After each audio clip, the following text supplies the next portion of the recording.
Congratulations, NRG, for your victories and also for reaching playoffs. So we are going to start with some questions here on the room. So yeah.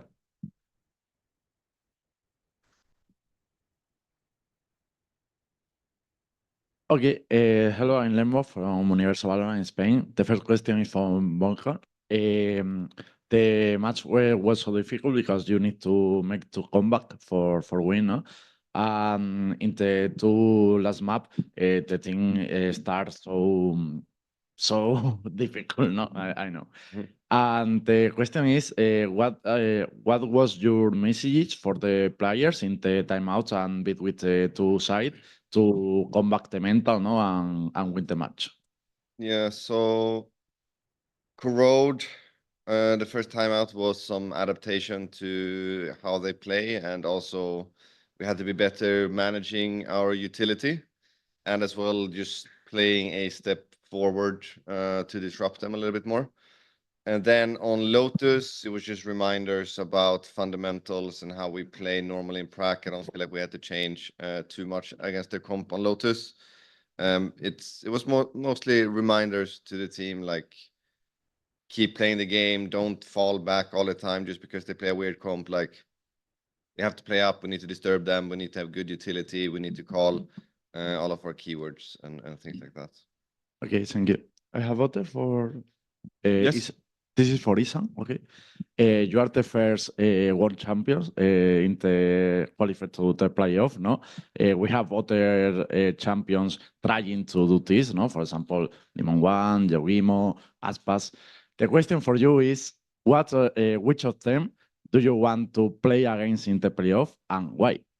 Play against in playoff? Play against in the playoff. What do you prefer? Limon One, Yogimo, I don't know. G2. G2. Why? Just feels good to beat them. Okay. And yes, okay.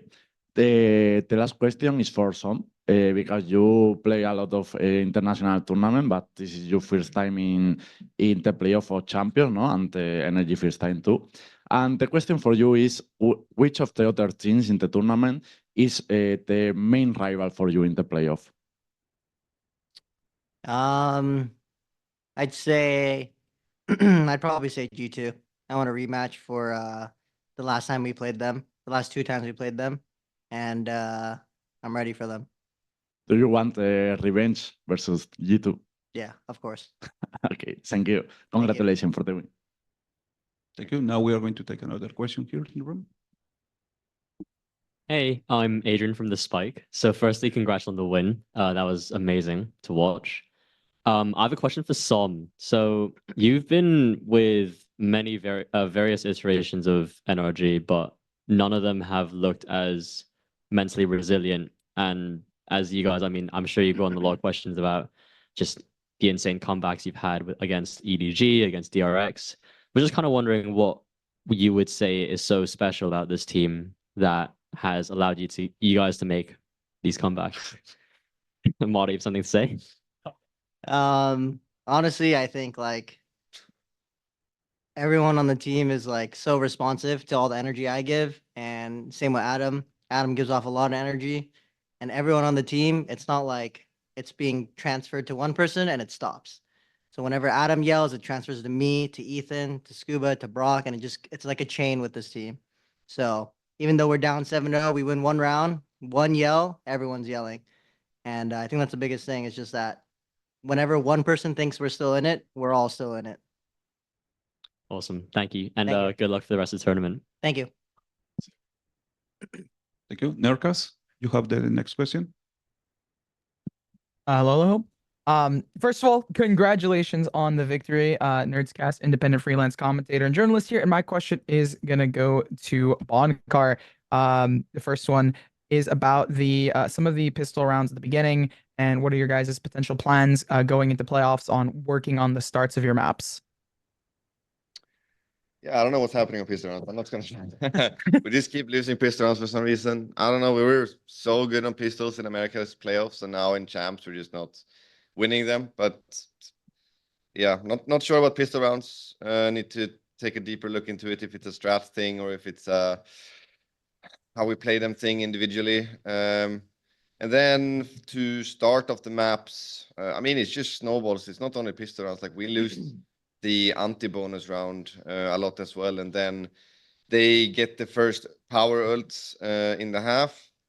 And then they win a couple of more rounds and it just snowballs from there. I mean, fortunately, Valorant has a nice comeback mechanic in the game. So you can come back easier because of ults and stuff. But it's just so hard when you lose pistol and anti-bonus because they get so many orbs and ults. And so I don't think it's a game plan thing. It's more of a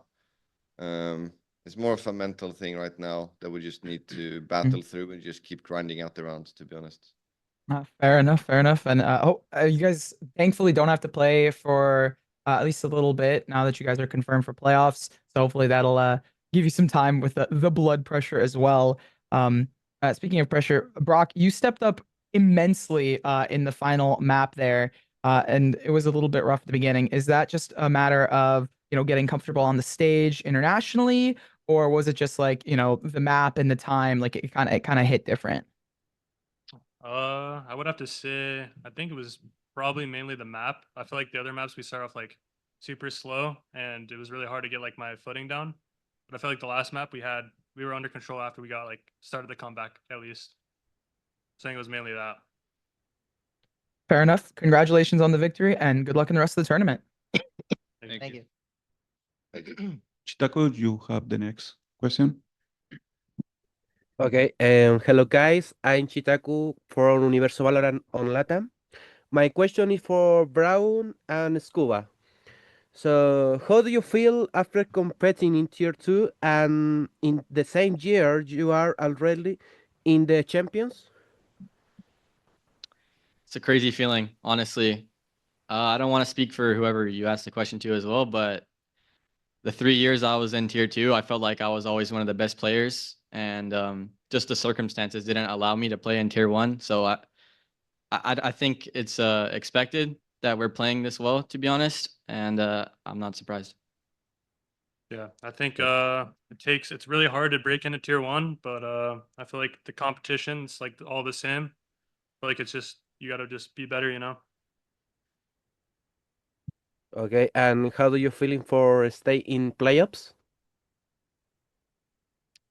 How do I feel in... Could you ask the question again? Yeah, in reaching playoffs. In getting into play. In reaching playoffs. Oh, yeah. It's a super good feeling. First international event. That's the plan. Go all the way. So it's the first step, making playoffs. I'm super happy with it. Yeah, it feels good. That's all I have to say. It feels good. Okay, thank you so much and good luck in the playoffs. Thank you. Thank you. Thank you. Sage, you have the last question. Yeah, so my question, Sage Tuin, Spike GG. My question's for Bonkar as well as Strong as well. I just want to ask, what's the biggest thing you emphasize in those timeouts when you're trying to emphasize mental resilience and trying to come back in these situations like being down 0-6? Yeah, I mean, today was reminders because I do feel like as we were loading into the map, we already knew how we wanted to play against the comp, but we didn't actually put it into action the first rounds, which forced early timeouts, unfortunately. So first timeouts was like a little bit more like aggressive timeouts and just reminding people what we need to do against their comp and what we can't do against their comp, and then also just finding out like certain key things, how they're executing, how they're scaling, all of those things, and then getting good reminders from Strong as well on the sideline with Notepad and stepping in as well. Yeah, I think the best way to put it is, obviously we didn't know they were going to run this double dive stuff coming in, right? We had the Abyss and we had the Bind. We had an inclination, therefore, that they were going to be heavy on Whaley, all this sort of stuff. But if my memory serves, obviously Abyss wasn't in the playoffs before. Bind, I believe they experimented with Whaley week 3 of the regular season. So we had like a slight inclination, maybe they'll change comps heavily on Haven, maybe they'll change comps heavily on every map. But it kind of goes to show, right? Like you can sit there all day and you can sit in your basement basically, and you can figure out everything the comp's going to do in paper and blah blah blah blah blah, and you can relay this to players. But putting it into action for the players, that's a really hard. Our job is easy. The players' job on that thing is really, really hard. And I think in all three maps, while we had it in our heads how we were going to tackle this comp, we didn't have it in our muscle memory, right? Because how could you? We've played against Waylay like 3 times in scrims, I think, on different maps. We've not played against this Waylay Euro stuff. We've not played against it done as well as DRX does, where you have Flashback and Yunmin are probably one of the strongest 1-2 punches in the entire tournament, if I'm being honest about it, playing those 2 agents. So I think it was a bit of a case of just trying to, very, very quickly trying to adapt, very, very quickly trying to hammer in that muscle memory of, okay, we know, for example, we have to disrupt the defaults. We know we have to do this. We know how to do that. Because knowing it's not the same as doing it.